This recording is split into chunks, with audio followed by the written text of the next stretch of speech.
पे अब क्वेश्चन पे आ जाते हैं आपका, ठीक है। तो यहाँ पे फर्स्ट क्वेश्चन की बात कर रहे हैं हम, ठीक है।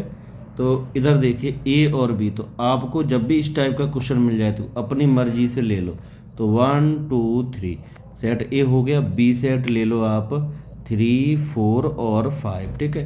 अब बी माइनस ए फाइंड करो। बी माइनस ए 3 3 हो जाएगा, तो ये हो जाएगा बी 4 और 5।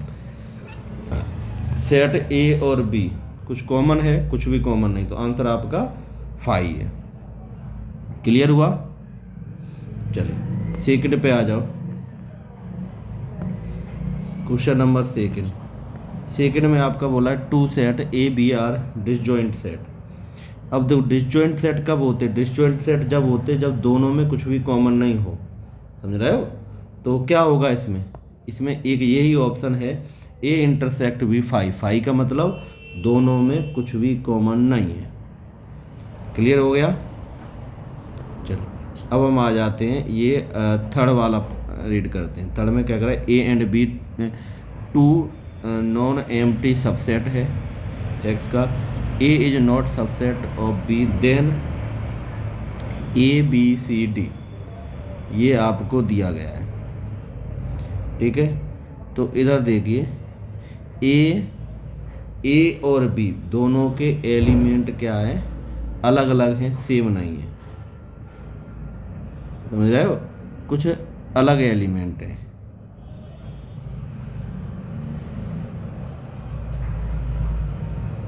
तो अब इधर देखो,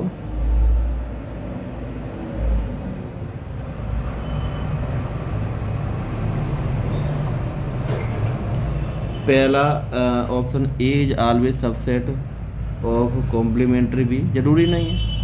B always subset of A, ये भी जरूरी नहीं है। A and B disjoint set नहीं हो सकते, कोई कुछ कॉमन तो हो सकता है, सबसेट नहीं है, समझ रहे हो? जैसे मान लो ए हो गया 1 और 2, और मान लो बी सेट हो गया 2 3 4, तो कॉमन तो है ही एलिमेंट, समझ रहे हो? ठीक है, तो डिसजॉइंट सेट भी नहीं होंगे, ठीक है। डी वाला A and complement of B is always non disjoint, बिल्कुल सही, ये आपका करेक्ट है, ठीक है। तो थर्ड वाले का आंसर हो गया आपका डी।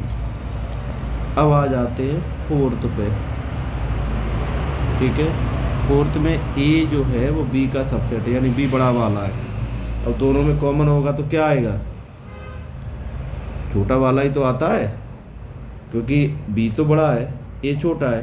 अगर दोनों में कॉमन लिया जाएगा, क्योंकि ए के सभी एलिमेंट बी में है, तो आपका ऑप्शन आंसर क्या होगा? ए होगा, ए सेट ही आएगा, ठीक है, क्योंकि ए के सभी एलिमेंट क्या होंगे? बी में होंगे। चलिए अब फिफ्थ वाले पे आ जाओ। A and B are 2 set, then A और इसका डैश इज इक्वल टू, ठीक है। ए और बी कोई भी दो सेट है, अपनी मर्जी से ले लो। और इसमें डैश दे रहा है तो हमको सैम्पल स्पेस भी लेना पड़ेगा, ये यूनिवर्सल सेट लेना पड़ेगा।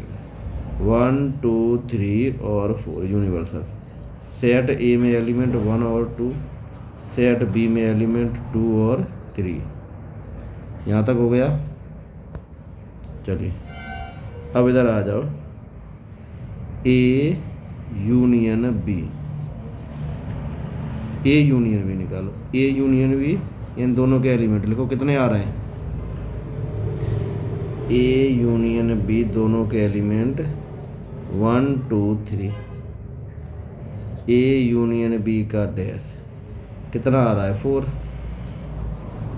चलिए 4 और ए में कुछ कॉमन है?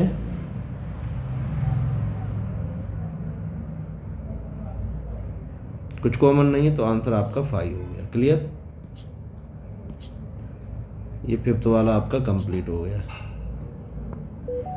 चलिए अब हम आ जाते हैं यहाँ पे 6 वाले पे आ जाते हैं, ठीक है।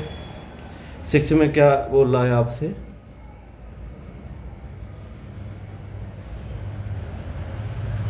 चलिए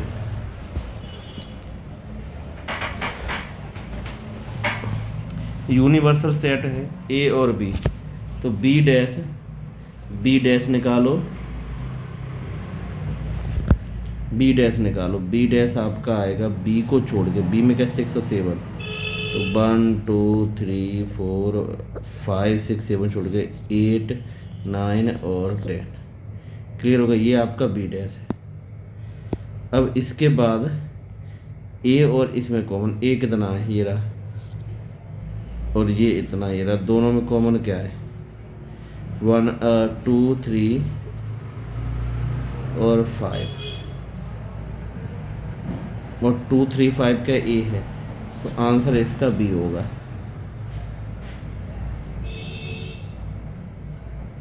ठीक है, चलिए अब हम आ जाते हैं,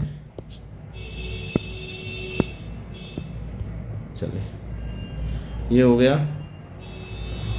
क्वेश्चन नंबर 7। ए सेट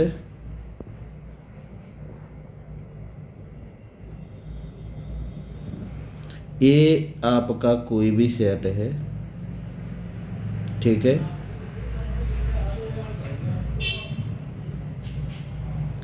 और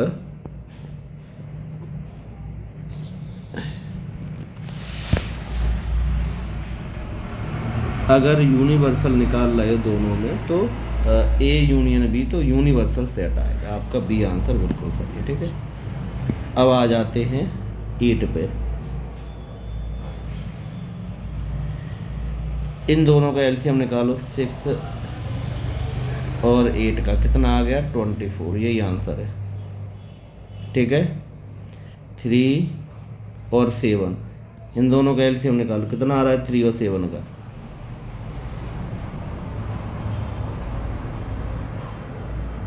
ये आंसर हो गया। क्लियर, चलिए क्वेश्चन नंबर 10 पे आ जाते हैं। एक आपको फिगर दिया गया है, ठीक है, और इसमें से बताना है ये किसका है। ठीक है, अब देखो सीधी सी बात देखो, ओनली ए है, इसमें से कम क्या है,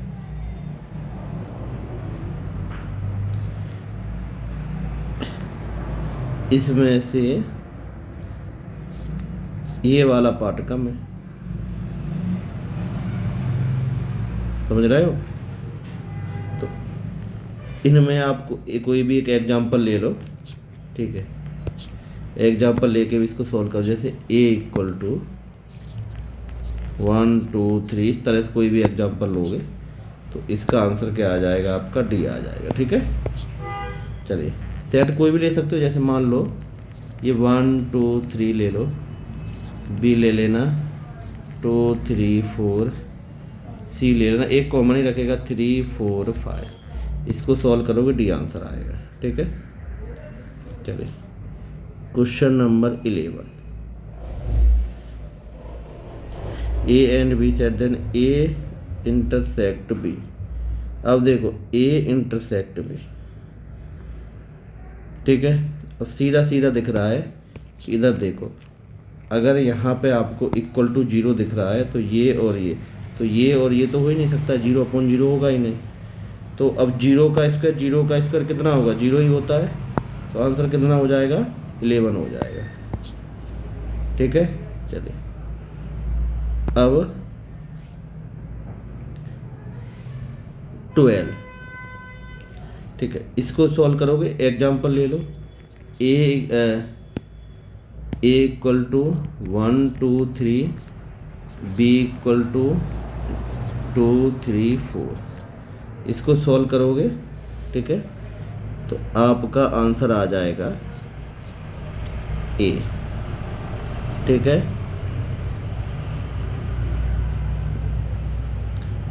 33 का भी है, 34 का सी है। ठीक है, करने का तरीका ऊपर जो बताया, एग्जाम्पल लेकर ही इस टाइप के क्वेश्चन किए जाते हैं। ठीक है, तो आपका एग्जाम्पल कोई भी ले सकते हो, तो छोटा सा ही एग्जाम्पल लेना, कोई करना तो अपन को ही है। तो जहाँ यूनिवर्सल दिखे उससे थोड़ा सा बड़ा, आप कहो सर इसमें क्या कर सकते हैं, इसमें यूनिवर्सल सेट सबसे बड़ा ले लो, तो उससे पहले ए ले लो, ए 1 2 3, बी ले लो 2 3 4, सी ले लो 3 4 5, ए बी सी आ गए, और यूनिवर्सल सेट 1 2 3 4 5 6, एक और ले लो। ठीक है, क्लियर हो गया? तो इस तरह से ही ये किया जाएगा। चलिए, इनको आपने प्रैक्टिस कर ली है।